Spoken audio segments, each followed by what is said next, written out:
नमस्कार। शाम के 6 बज चुके हैं और वक्त हो चला है बड़ी खबरों का, जहां 6 बजे में 6 बड़ी खबरों पर आपको रूबरू कराएंगे। जहां पहली खबर ज्ञानव्यापी से जुड़ी हुई है, जहां हाईकोर्ट के आदेश पर सुप्रीम कोर्ट ने रोक लगा दी है। तो वही दूसरी खबर में बात प्रभात गुप्ता हत्याकांड की करेंगे, जिसमें अजय मिश्रा टेनी को बड़ी राहत मिली है। तो तीसरी खबर में बात हापुड़ की करेंगे, जहां पर एसपी और दारोगा आपस में भिड़ गए। तो चौथी खबर है लव जिहाद से जुड़ी हुई, जहां पर संभल मिर्जापुर से लव जिहाद की खबरें सामने आई है। पांचवी खबर में बात सीएम योगी करेंगे, जहां 6 निगमों के महापौरों ने सीएम योगी से मुलाकात की है।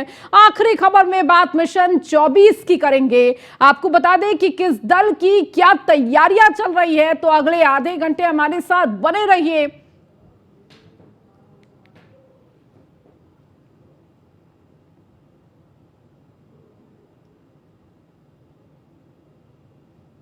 तो आज की 6 बड़ी खबरों की बात करें उससे पहले लखनऊ से एक बड़ी खबर आ रही है, जहां पर एडीजी आशुतोष पांडे की नियुक्ति रद्द की गई है। इलाहाबाद हाईकोर्ट ने नियुक्ति को रद्द किया है। नियुक्ति को हाईकोर्ट ने नियम विरुद्ध बताया है। तो निदेशक अभियोजन पद नियुक्ति को बताया अवैध। 6 महीने के अंदर नई नियुक्ति का दिया आदेश। तो निदेशक अभियोजन पद पर थे आशुतोष पांडे।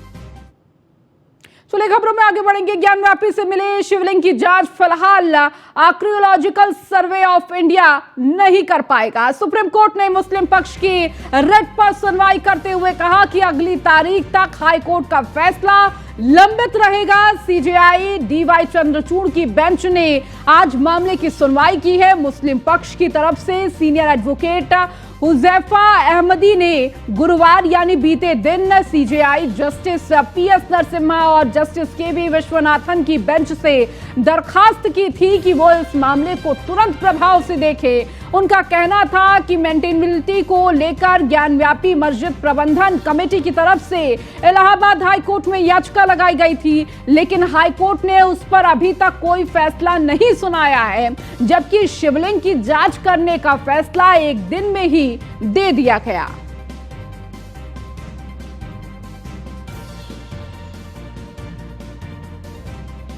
तो ज्ञानव्यापी पर सुप्रीम कोर्ट में सुनवाई। मुस्लिम पक्ष ने सुप्रीम कोर्ट में चुनौती दी थी और सुप्रीम कोर्ट ने यूपी सरकार को नोटिस जारी किया है।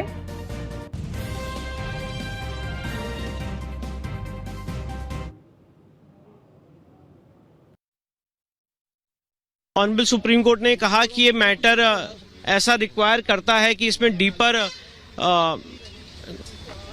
एग्जामिनेशन की जरूरत है, प्रोसीड फर्दर ना करे और जुलाई में इस चीज की फर्दर हियरिंग की जाएगी और इसमें डीपर एग्जामिनेशन करके एएसआई से सारी चीजें पूछने के बाद फर्दर इसमें ऑर्डर्स पास किए जाएंगे। जब हाईकोर्ट का ये फैसला आया था 12 सितंबर का, उस दिन भी ये सवाल पूछा गया था कि क्या है, इसमें हर समय ना जीत होती है ना हार होती है।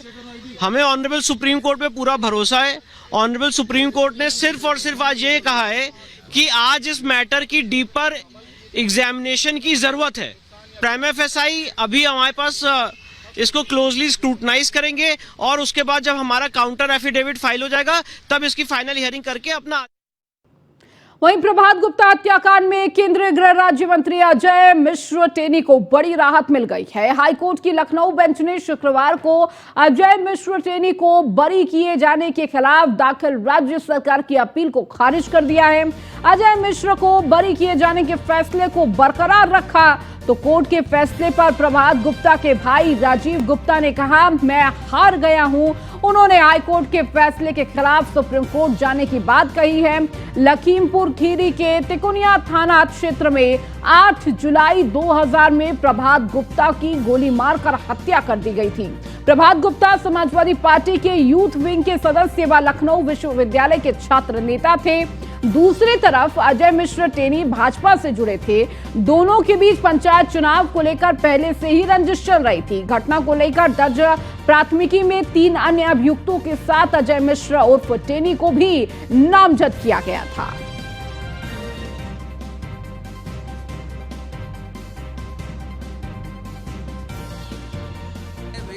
गवाह वहां के रेसिडेंटी के रिकॉर्ड किए गए थे, उन्होंने इनकी प्रेजेंस को ये पाया कि ये थे ही नहीं, चारों लोग नहीं थे, अज्ञात 2 लोग आगे मार के चले गए, ये था। और उसके बाद जो एविडेंस पुलिस ने कलेक्ट की और उसको इनको फर्जी फंसाया और इनके खिलाफ जो एविडेंस लाए वो इम्पार्शियल नहीं थी। उसके बाद जब ट्रायल चला और क्रॉस एग्जामिनेशन ऑफ विटनेस हुआ, उसके बाद जो है सेशन जज ये हाई कोर्ट आए, ये लोग हाई कोर्ट में ये कहा कि जिस जज के यहाँ चल रहा है उस पर हमें आस्था नहीं है, किसी दूसरे जज के यहाँ दे दिया जाए। उसको हमने अपोज किया था यद्यप, फिर हमने कहा कि जो जिस जज को ये बताएं वहाँ भेज दीजिए। अल्टीमेटली जो है पूरा केस सेशन जज लखीमपुर खीरी जो सीनियर मोस्ट होता है उसने उसके सामने हाई कोर्ट ने भेजा और ये कहा कि day to day trial conclude करिए। On the basis of day to day trial entire evidence was appreciated and the judgement rendered किया गया, पास किया गया, जिसमें एक्विटल ऑर्डर पास किया गया चारों फेवर में कि they have been falsely implicated and they are innocent as their complicity is also. तो वहीं हाई कोर्ट के फैसले के बाद मृतक प्रभात गुप्ता के भाई राजीव गुप्ता ने क्या कुछ कहा है, आपको सुनाते हैं। भाई हैं राजीव गुप्ता जी, वो यहाँ पे मौजूद हैं। यहाँ पे किस तरह देख रहे हैं कि फैसले को सुरक्षित रखा गया है? अब फैसला तो 3 बार 2018 में सुरक्षित हुआ, फिर 2022 में सुरक्षित हुआ, नामी गिरामी लोगों ने सुरक्षित किया, फिर 2023 में सुरक्षित हुआ। सुप्रीम कोर्ट ने कहा कि 10 नवंबर को फैसला दीजिए, उसके बाद नई फैसला आया तो बरी कर दिया कि आप पूछ रहे हैं प्रभात गुप्ता की हत्या की किसने है, तो ये भी नहीं बता रहे हैं कोई, तो सुप्रीम कोर्ट जाएंगे। और 3 लोग और थे साथ में, उनको भी बरी कर दिया। भाई सारे गवाह हैं, मतलब यहाँ पे विनोद गुप्ता हॉस्टाइल हुए थे तो उन्होंने भी कहा कि अजय मिश्रा, टेनी, शशि भूषण, राकेश डालो, सुभाष मामा वहाँ थे, उन्होंने भी तो उन्हीं दफा 34 लगा देते। नहीं ठीक है, उस पर हम कोई टिप्पणी नहीं करेंगे, सुप्रीम कोर्ट जाएंगे, न्याय मांगेंगे। द्वारिकाधीश और न्यायाधीश पे पूरा भरोसा है। अभी एक और कोर्ट बची है, बड़ी कोर्ट बची है, गरीब आदमी मुकदमा नहीं लड़ पाता है। तो ये थे राजीव गुप्ता जी हमारे साथ में बात कर रहे थे। और राजीव गुप्ता का साफ तौर पे कहना है कि जिस तरीके से वो उनकी आंखों में नर्वस है, आंखें नम हैं, लेकिन साफ तौर पे जिस तरीके से भाई के जो हत्यारे थे उनको सज़ा नहीं मिली, वो इसको लेकर के लगातार जो है अब कह रहे हैं सुप्रीम कोर्ट जाएंगे, यानी कि न्याय को लेकर के अब आगे और बढ़ने का प्रयास करेंगे। जिस तरीके से उन्होंने कहा है कि साफ तौर पर कि हम आगे सुप्रीम कोर्ट की तरफ जाएंगे, सुप्रीम कोर्ट जाएंगे, क्योंकि जहाँ हाई कोर्ट में मुझे न्याय नहीं मिली है, हमारे भाई के हत्यारे प्रभात गुप्ता और इसके साथ ही साथ में 3 और जो लोग थे उनको लेकर के जिस तरीके से कोर्ट में फैसला सुरक्षित सुनाया गया है, लेकिन अब आने वाले समय में वो सुप्रीम कोर्ट का दरवाजा खटखटाने के लिए भी पूरी तरीके से तैयार। खबरों में आगे बढ़ेंगे। सार्वजनिक जमीनों को लेकर हाईकोर्ट का बड़ा निर्देश है। गांवों में सार्वजनिक उपयोग की जमीनों पर न हो अतिक्रमण, सरकारी जमीन की सुरक्षा सुनिश्चित करे सरकार।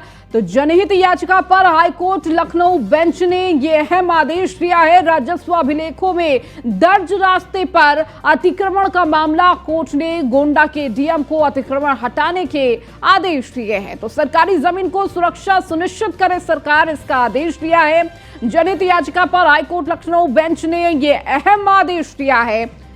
तो राजस्व अभिलेखों में दर्ज रास्ते पर अतिक्रमण का मामला आया था, तो कोर्ट ने गोंडा के डीएम को भी अतिक्रमण हटाने के आदेश दिए हैं। सार्वजनिक जमीनों को लेकर हाईकोर्ट का यह बड़ा निर्देश। वहीं हापुड़ में एसपी और दारोगा के बीच तीखी बहस हो गई, जिसके बाद पुलिस लाइन अखाड़ा बन गया। परेड के दौरान एसपी दारोगा पर गुस्सा हो गए। दारोगा और एसपी के बीच कई मिनट तक गाली गलौज होती रही, जिसके बाद एसपी ने आरोपी दारोगा को हिरासत में लेने का आदेश दे दिया। दारोगा के खिलाफ मुकदमा लिखाने की तैयारी की जा रही है। दारोगा विजय राठी मुजफ्फरनगर का निवासी है। दारोगा का कल ही ट्रांसफर हुआ था। और अधिक जानकारी के साथ हापुड़ से संवाददाता मोहम्मद ताहिर हमारे साथ जुड़ चुके हैं। ताहिर, एसपी दारोगा के बीच देखिए ये किस तरह का गाली गलौज और तमाम तीखी नोकझोंक देखने को मिली है, किस तरह से इस पूरे मामले की शुरुआत हुई और क्या कुछ पूरा मामला रहा इस दौरान? जी आपको बताना चाहूंगा, ये विजय राठी दरोगा है जो तकरीबन 1 साल से हापुड़ में तैनात है जी। उसके अलावा ये फिलहाल जो है धौलाना के डेहरा चौकी पर तैनात था और किसी मामले में बताया जा रहा है कि इसको सस्पेंड कर दिया गया था, इसकी जांच चल रही थी। इस दरोगा को जो पुलिस लाइन में तैनात है आरआई, उनका कहना है इस दरोगा को सीओ लगातार जांच के लिए बुला रहे थे, जिस जांच में सस्पेंड हुआ था और ये मौके पर पहुंच नहीं रहा था, जिसकी बताया जा रहा है कि आज ये दरोगा पुलिस लाइन पहुंचा जहां पुलिस लाइन में परेड चल रही थी। उसी परेड में जब इस जो है दरोगा को जांच की बात की गई तो ये दरोगा आरआई व सीओ पर भी अभद्र कमेंट करने लगा, अभद्रता की बातें करने लगा। वहीं जब एसपी मौके पर पहुंच गए तो एसपी महोदय ने भी इसको समझाने की कोशिश की, कहा दरोगा आग बबूला हो गया और एसपी व दरोगा के बीच काफी नोकझोंक हुई। यहाँ तक बताया जा रहा है कि लोगों का ये भी कहना है कि गालियां भी काफी जो है एक दूसरे को दी गई हैं। उसके अलावा जब जो है घटना ज्यादा बढ़ने लगी तो लोगों ने बीच बचाव करके जो है बीच बचाव कराया, तो वहीं एसपी ने इस दरोगा को जो है कस्टडी में ले लिया और सीधी कोतवाली ले आए और दरोगा पर हालांकि 353, 332, 186, 504, 506, 352 जैसी आईपीसी की धाराओं में मुकदमा दर्ज हुआ है। हालांकि ये जो धाराएं हैं, बेलेबल धाराएं हैं, इन धाराओं में जमानत हाथों हाथ दरोगा को दे दी गई है और दरोगा को जो है जमानत पर छोड़ दिया गया है। ठीक है, बहुत शुक्रिया ताहिर इस जानकारी को देने के लिए।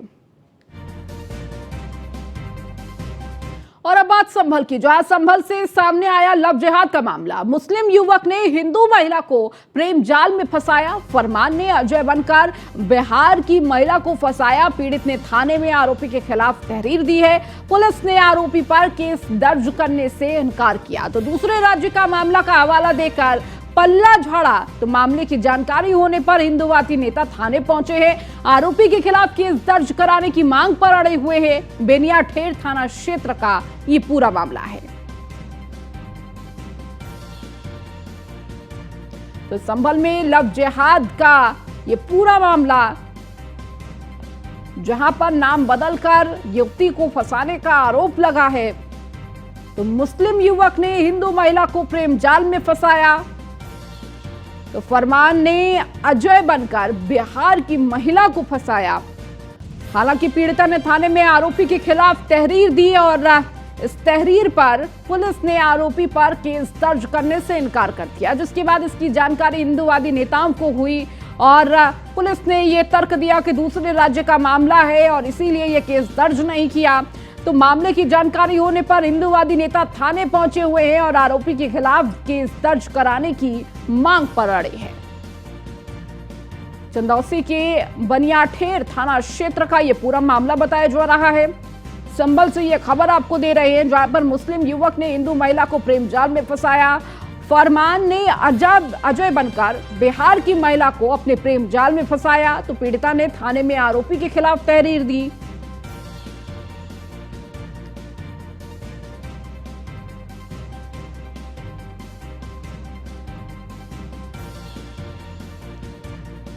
और अधिक जानकारी के साथ हमारे संवाददाता मुजम्मिल दानिश हमारे साथ जुड़ चुके हैं। दानिश, लव जिहाद का ये जो पूरा मामला सामने आया, किस तरह से जो युवती है वो बता रही है कि किस तरह से उसे फंसाया गया है और जब इसकी शिकायत पुलिस से की गई तो पुलिस भी इस मामले को सुनने को तैयार नहीं है, दर्ज करने को तैयार नहीं है।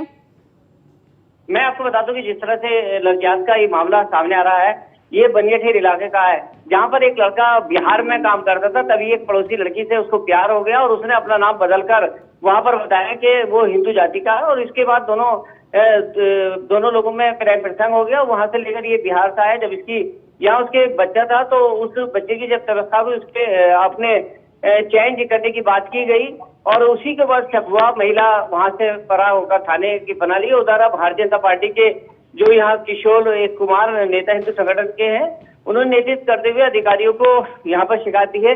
फिलहाल आरोपी अभी फरार बताया जा रहा है और पुलिस ने केस दर्ज किया गया है। ठीक है, बहुत शुक्रिया दानिश इस जानकारी को देने के लिए।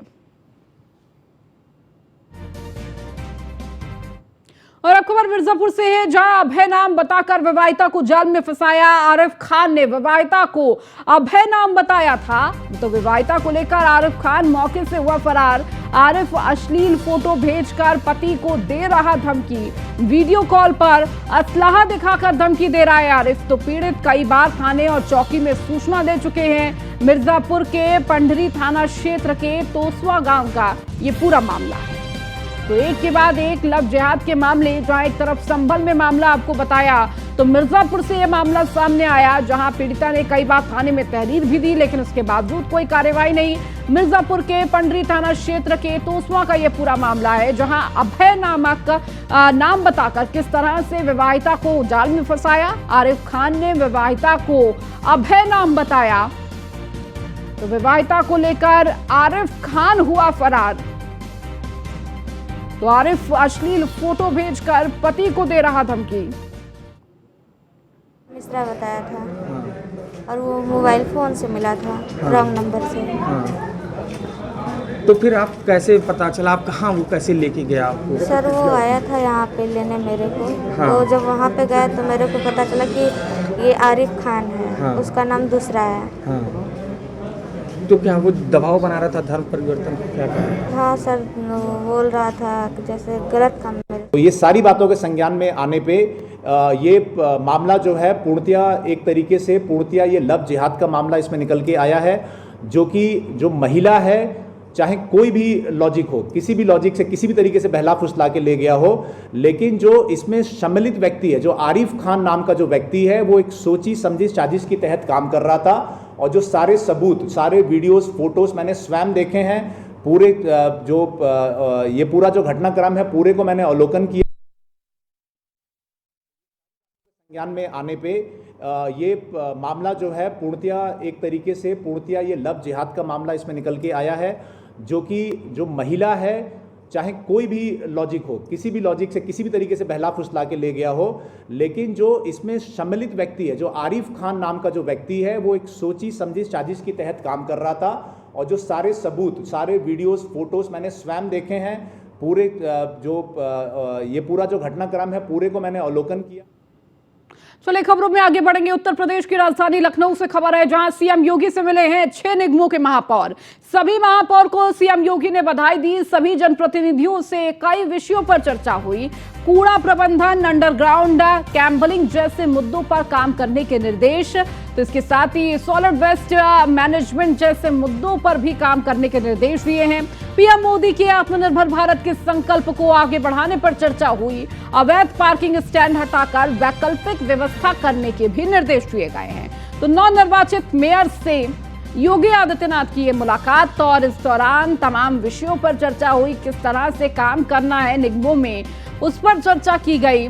तो 6 निगमों के ये महापौर जिन्होंने सीएम योगी आदित्यनाथ से मुलाकात की और ये तस्वीर भी साझा की। सभी महापौर को सीएम योगी ने बधाई दी। जनप्रतिनिधियों से कई विषयों पर चर्चा की। कूड़ा प्रबंधन हो या फिर अंडरग्राउंड कैम्बलिंग जैसे मुद्दे हो, इन पर निर्देश दिए। वहीं मिशन 2024 के लिए बीजेपी की संगठनात्मक तैयारियां तेज है। कानपुर, बुंदेलखंड और अवध क्षेत्र की क्षेत्रीय बैठक हुई है। मंदाकिनी रॉयल पैलेस में कानपुर बुंदेलखंड क्षेत्र की बैठक हुई है।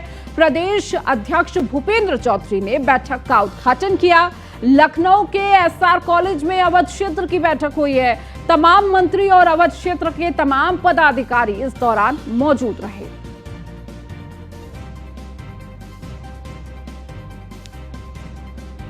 तो 2024 की बिसात लगातार बिछने लगी है। भारतीय जनता पार्टी एक के बाद एक क्षेत्रीय स्तर पर यह बैठक कर रही है, और इसके साथ ही जिस तरह से आगे कार्य करना है 2024 के लिए, जन जन तक पहुंचना है, उसकी कहीं ना कहीं तैयारी बीजेपी कर रही है। पूर्व डिप्टी सीएम दिनेश शर्मा भी बैठक में मौजूद रहे। न्यूज़ 1 इंडिया ने दिनेश शर्मा से खास बातचीत की है, आपको सुनाते हैं। का वादा है पूरा नजर आ रहा है। ट्रेलर अच्छा था, पिक्चर बहुत अच्छी होगी। ये जो नगर निकाय चुनाव थे, ट्रेलर थे। 2024 में पिक्चर जो आएगी उसमें उसका वृहद स्वरूप दिखाई पड़ेगा। कार्य समिति का आज आखिरी दिन है, हमारा सभी अनुच्छेद किए हैं, तैयार किए हैं। क्या मुद्दे रहे इसमें? लोकसभा चुनाव मुद्दे क्या है? हमारा महासंपर्क अभियान चलेगा 30 मई से और 30 जून तक, और निचले स्तर तक कार्यकर्ताओं तक पहुंच बने और कार्यों का पूरा उल्लेख जन जन तक पहुंचे। एक मुख्य जो चिंता है आम जनता की, उसको जो उसकी आवश्यकता है आम जनता की, उसको पूर्ति करने के लिए जिस प्रकार से केंद्र सरकार ने काम किया है वो उसका लाभ तमाम लोगों को मिला है, और ये जन जन तक उसकी जो पुकार है, जन जन तक उसकी पहुंच है बन सके, ये इसका महासंपर्क अभियान का उद्देश्य है। पीएम मोदी के 9 साल पूरे हो रहे हैं, उसको लेके भी कुछ आप लोग का अभियान शुरू होने जा रहा है?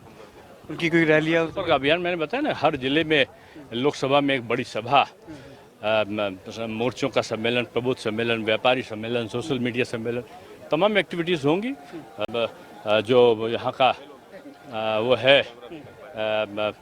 योग दिवस, उसको भी मनाना, शहीदी दिवस, जो बलिदान दिवस श्यामा प्रसाद मुखर्जी का, उसको भी करना है, सारी चीज़ें शामिल है। विपक्ष तो लगातार बता रहा है कि आपने आरोप लगा रहा है कि मशीनरी का दुरुपयोग किया गया, और मायावती कहती है कि हमारा वोट राज आपका नहीं चलेगा। विपक्ष हतोत्साहित और अवसाद की स्थिति में है। उनके उदासीनता और जनता के प्रति जवाबदेही का भाव न होने के कारण जनता ने उनको दंड दिया है, और दंडित और जनता के द्वारा अभिशापित लोग हैं ये, और मैं समझता हूं कि उनको आत्ममंथन करना चाहिए बजाय आरोप लगाने के। धन्यवाद। ये थे पूर्व मुख्यमंत्री दिनेश शर्मा, जो बता रहे थे कि आप लोग जनसंपर्क करके फिर से जनता के बीच में जाएंगे और जनता के द्वारा जो काम किए गए हैं उनको जनता तक पहुंचाने का काम करेंगे। एक बार फिर से प्रधानमंत्री मोदी को उत्तर प्रदेश से प्रधानमंत्री बनाने का काम करते नजर आएंगे। वीडियो जर्नलिस्ट निखिल गौड़ के साथ Manish Mishra, news on India, Lucknow. Sir, वहीं बैठक में शामिल हुए यूपी सरकार के मंत्री दिनेश प्रताप से न्यूज़ ऑन इंडिया ने खास बातचीत की है, वो भी आपको सुनाते हैं। उत्तर प्रदेश में निकाय चुनाव में बड़ी जीत के बाद अब क्षेत्रीय कार्य समिति की बैठक चली थी। आज तीसरा और अंतिम दिन है। आज अवध और कानपुर बुंदेलखंड की बैठक है। अवध क्षेत्र की बैठक लखनऊ में हो रही है। हमारे साथ बात करने के खुद मौजूद हैं इस समय दिनेश प्रताप सिंह जी है, मंत्री हैं। सर, निकाय चुनाव में जीत आप लोग मिली, 17 जीत गए, 80 में से 80 का वादा है, पूरा होगा? निस्संदेह पूरा होगा। हम लोगों के पास हमारे देश के यशस्वी प्रधानमंत्री जी जैसा व्यक्तित्व है, उत्तर प्रदेश के यशस्वी मुख्यमंत्री जैसा नेतृत्व हमारे यहाँ उत्तर प्रदेश में है, तो मैं नहीं समझ सकता कि हमको 80 में 80 मिलने में कोई असुविधा उत्तर प्रदेश में होगी। और उसका जीता जागता उदाहरण है कि 17 में से 17 मेयर के अगर चुनाव में भारतीय जनता पार्टी जीतती है तो ये साफ संदेश है कि 80 में से 80 लोकसभा भी उत्तर प्रदेश वासी भारतीय जनता पार्टी की झोली में मोदी जी की, योगी जी के नेतृत्व को बढ़ाने में अपना आशीर्वाद देंगे। वैसे क्योंकि देखा गया है कि जिस तरीके से आप लोग लगातार चुनावी मूड में रहते हैं, बीजेपी संगठन में भी लगे रहते हैं, संगठन की बैठक चली है, 9 साल प्रधानमंत्री के होने वाले, उसको लेकर भी कार्यक्रम अब आप लोगों ने, क्योंकि अब माना जा रहा है कि प्रधानमंत्री मोदी, गृह मंत्री अमित शाह, जेपी नड्डा से बड़े नेताओं के आप यहाँ पे लगातार दौरे होने वाले हैं। निसंदेह मैं कह सकता हूं कि भारतीय जनता पार्टी की इन्हीं नीतियों के कारण और कार्यकर्ताओं की लगातार मेहनत के कारण ही भारतीय जनता पार्टी दुनिया की सबसे बड़ी पार्टी के रूप में आज स्थापित हुई है। तो ये सतत प्रक्रिया है और हमारी भारतीय जनता पार्टी की आइडियोलॉजी है कि हम सतत प्रक्रिया में भरोसा रखते हैं। ऐसा नहीं कि आज काम हुआ और हम कल बैठ गए, परसों फिर कुछ हुआ, फिर अगले दिन बैठ गए। लगातार हमारे यहाँ पार्टी को मजबूत करने के लिए संगठन कार्यरत रहता है और जनता की सेवा करने के लिए सरकारें सेवारत रहती हैं। तो ऐसे में ही आज सरकार भी हमारी लोकप्रिय सरकार है। हिंदुस्तान नहीं, दुनिया के सबसे लोकप्रिय लोगों की सूची में हमारे देश के यशस्वी प्रधानमंत्री जी हैं।